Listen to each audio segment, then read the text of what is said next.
Good evening. I'm First Selectwoman Eden Winfeimer. The time is 7 p.m. and I call this town meeting to order. Town Clerk Christine Gallagher will read the warning of the meeting. Electors and persons qualified to vote at town meetings of the town of East Granby are hereby duly notified and warned that the annual town meeting will be held at the Mary Ellen Brown Senior Community Center, East Granby, Connecticut, on Wednesday, May 7th, 2025, at 7:00 p.m. for the following purposes. 1, to elect a moderator.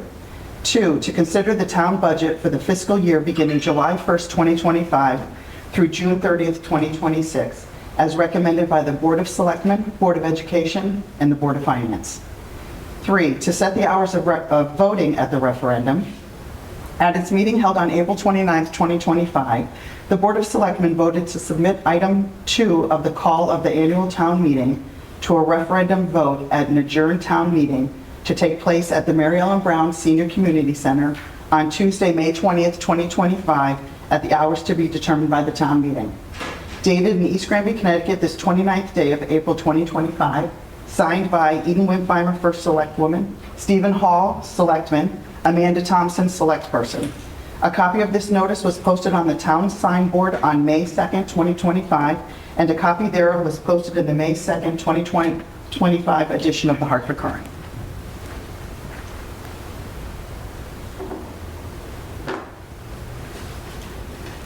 Next order of business is the election of a moderator. Do we have any nominations for a moderator?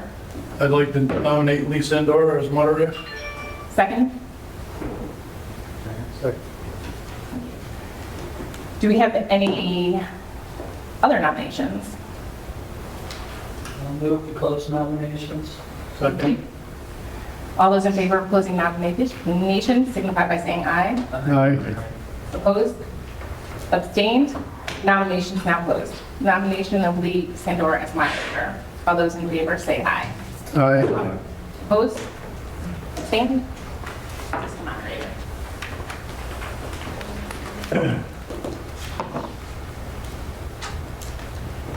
Thank you, everybody, for coming out tonight. We do have 2 things on the agenda. One is going to be a discussion only, and that's the 2 presentations from the Board of Education and the Selectman's Office. So we do have a vote, so I do have to read the voter eligibility. In order to vote at town meetings, you must be an elector of the town or a citizen of the United States of the age of 18 years or more who jointly or severally is liable to the town for taxes assessed against him on the assessment or not less than $1,000 on the last completed grand list of the town. So with that said, could we have the first item on the agenda? Can we have a motion? I move that the annual budget for the fiscal year beginning July 1st, 2025 through June 30th, 2026 in the amount of $5,865,600 for the general government, $20,923,500 for the Board of Education, $1,168,991 for debt services, $350,000 for the Capital Reserve Fund, totaling $28,308,091, be adopted as recommended by the Board of Finance. Okay, we think we have a couple of quick presentations tonight, and I believe the government has theirs up first. Is that Board of Finance. Board of Finance? Yep. Yep, go ahead.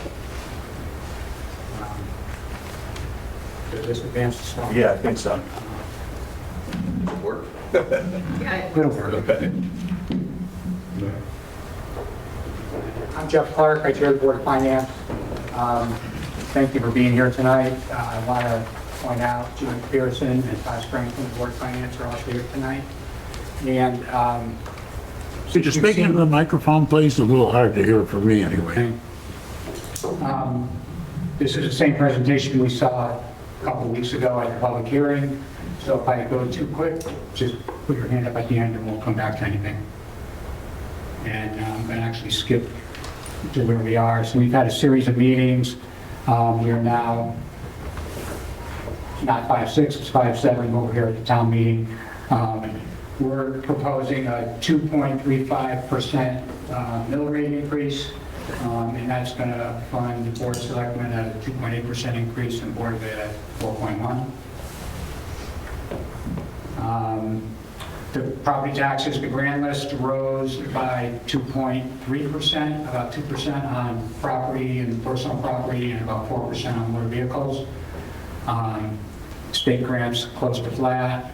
Interest has been better in the last couple of years as rates are higher, so interest we earn on the general fund has been pretty much higher. Use of cash balance, which we use less in the current year than we planned, and we plan to ask for less this coming year. There's the mill rate, that's the 2.35% increase. The new mill rate would be 30.5, although we don't set that for sure until after there's a vote on a budget and it passes, so we would set that first, perhaps in 2 weeks. We get a bunch of state money. We rely on the governor's proposed budget. That has had some modest increases. Those have held steady throughout the spring since that was proposed. We get into the general fund and permits. We're getting a lot of building permit fees, for example, for the new development across East Street, or on East Street. Cash balance, we try to stick at no less than 10% of the cash balance at the end of the year. We'll be shooting at like a little over 10.33% this year, and that allows us to kind of run operations until taxes come in. That's also a factor that the credit agencies will look at should we want to be borrowing.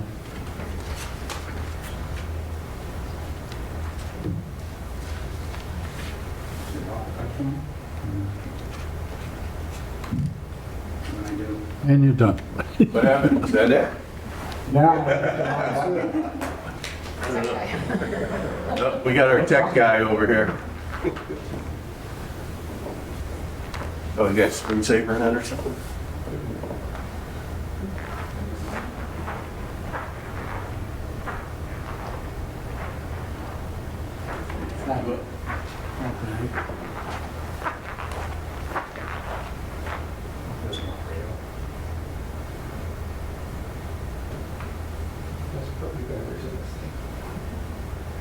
Sorry. can I do it over here? Yeah, you have to do it over here, right? You want me to do it for you, Jeff? Or? I'm sorry. Okay.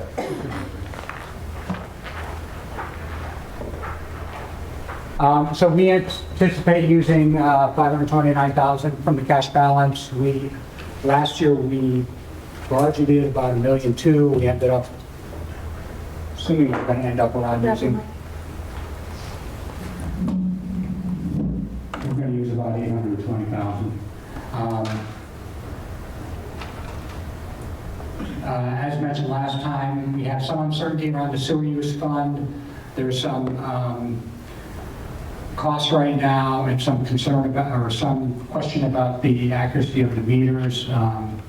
We're anticipating having to spend about $1.1 million on that during FY26, but it could be less than that, it could be more, but that seemed to be a reasonable conservative estimate. Next page. This is the detail on the revenues. The big thing, we're going to use less general fund balance. And you can see the biggest revenue is property tax. Next page. Expenditures.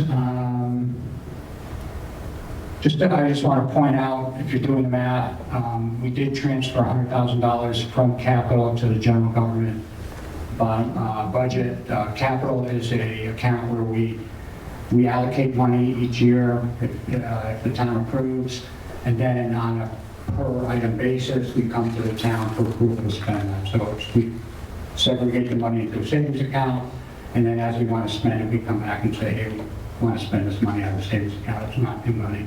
But we did move $100,000 for really operational items that had been coming out of the capital account.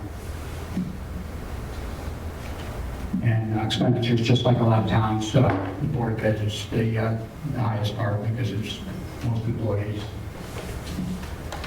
Debt service, we have a couple of debts outstanding here. Our debt service ticks down a little bit because we owe less, but elementary school project's going to mature in '27, roof and roads in 2041, and we have an LED light replacement that this coming year will be the last year.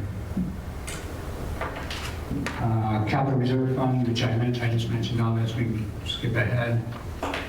One-time items, I mentioned the first one, 100,000. The second one is because we were underspending on capital by 200,000 this year. The largest was a $90,000 grant that came in for the playscape in East Granby Farms. We decided to allocate 200,000 less to capital to take advantage of that.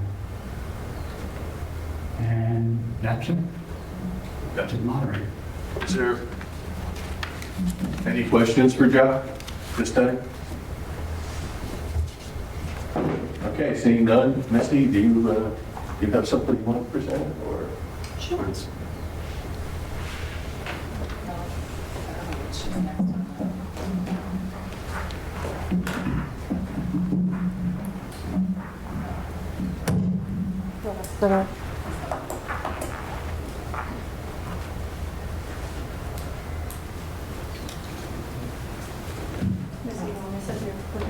Sure, thank you. You gonna do it? I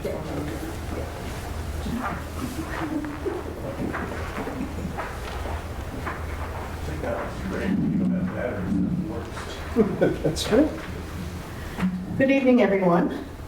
Thank you for the opportunity to share the budget projections for the East Granby Board of Education for the 25-26 school year.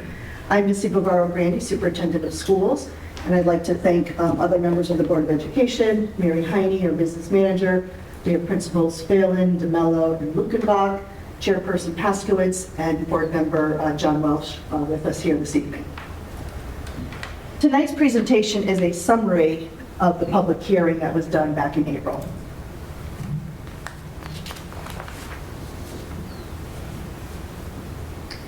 The budget for the 25-26 school year is based on current enrollment and known residents. This slide represents a look back and a look forward using a school-level color-coded graph. The dark green at the bottom represents grades K through 5, the middle blue area represents grades 6 through 8, and the top light green color represents our high school grades 9 through 12. The star signals current year. This shows a relatively flat enrollment based on current students in district. This does not include any potential enrollments from the new homes being built for the simple reason we do not know the impact to any particular school or grades until children actually enroll. We do know, however, that for grades 2 through 5, we are projected to be at the Board of Education guideline number or below by 1 student in all sections. And again, that's based on current enrollment.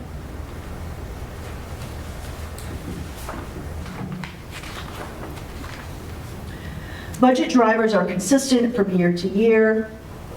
Education, I will say thankfully, is still a person-driven, and therefore our largest driver is capital, human capital, which includes salaries and healthcare benefits. The contractual salary increase for certified staff to the operational budget is just over $600,000. This reflects approximately $400,000 in grants that will be transferred into the operating line for next year. This is a result of exhausting some of our rollover grant funds. Of note, this line does not reflect what will still be cumulative salaries in the approximate amount of $750,000 we will continue to charge to grants, primarily IDEA, Title I, and our Open Choice Grant. Non-certified staff consists of paraprofessionals, administrative assistants, and other support personnel, and it's showing a budget increase of just over $143,000.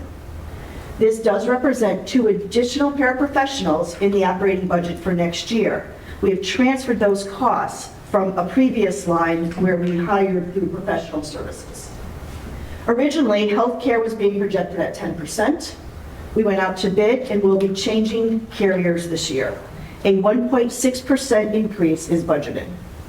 Tuition and funding for alternative education programs includes special education, magnet schools, and agri-science. The amount is representative of increasing tuition as well as student enrollment numbers. Transportation line includes an additional school bus for the next school year. Utilities, including fuel, are being increased at 6.5%. Special services relates to our Department of Student Support Services. To continue to meet student service needs for our district, the overall increase is expected to be $139,500. This line item includes areas such as board-certified behavior analysts, clinical assessments, hearing impaired resources, and occupational and physical therapists. These are personnel that are not employees of the school district. It is also very important to recognize that these projections, again, are based on current node student needs and therefore are subject to change with any new enrollments or involving student requirements.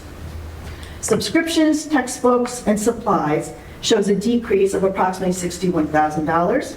Some of our subscriptions are purchased for multi-years, so they show a savings in the off-purchase here.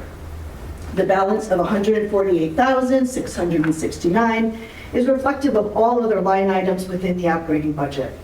That information was shared in detail at the previous Board of Finance and public hearing meetings and is on our East Granby Public School website. The total net change of $1,183,500 represents 5.9% over last year's budget. When we factor in the projected excess cost grant, which is a reimbursement grant from the state for students with exceptional needs, we can net $350,000 against our budget for an overall change of $833,500, or 4.1% over last year's approved budget.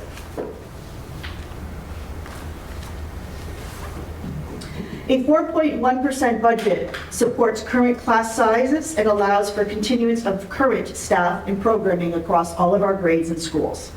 This budget will support all contract obligations, 2 upcoming contract negotiations, as well as funding our Chromebook Refresh program. We are budgeting for an additional school bus next year, and as previously stated, this budget reflects 1.6% increase in group health insurance and an increase overall of 5% for other business insurances. The budget reflects adjustments for utilities, maintenance, and fuel at a 6.5%, and we support 50% of the cost for a school resource officer. This budget will provide slight savings with retirements and illustrates a net reduction for the excess cost grant. Approximately $750,000 of salaries will still be charged to our major grants. When we think about potential budget impacts, one important consideration is the sustainability of personnel through grant funding. We need to not over-rely on grant funding for personnel salaries. We have made those adjustments in large amounts the last 2 years, this current year and for next year. So moving forward, we are in much better position, not over-relying on our grants. The operating budget lines for student support services is dynamic as district continuously assesses our student needs. Changes to mid-year health benefits and unexpected building maintenance or repair is always an area of possible impact. Additionally, we are facing space limits, particularly at All Grove School, which is our pre-K through grade 2, and the middle school, where all teaching spaces are occupied. We need to be forward-thinking and consider the new homes being built and the possible impact to enrollment. The Board of Education Facilities Subcommittee, with support from the District Facilities Manager, is spearheading field and athletic space updates and maintenance. This has primarily been done through capital, non-lapsing, and earlier through our ESSER funds. Those are the funds that came through grants during our COVID times. We need to consider the cost, oversight, and maintenance of indoor and outdoor school spaces that are utilized year-round for school and community recreation. The current school operating budget is $20,091,000, and the guidance from the Board of Finance for next school year is $20,923,500. The net change is $833,500 and represents a 4.1% percent increase over current operating budget. The East Granby Board of Education supports the 4.1% increase. To find additional budget information, please visit our website. Under the Board of Education tab, you can go to Budget and Budget 25, 26, and all of our presentation and backup detail is available for you. Thank you.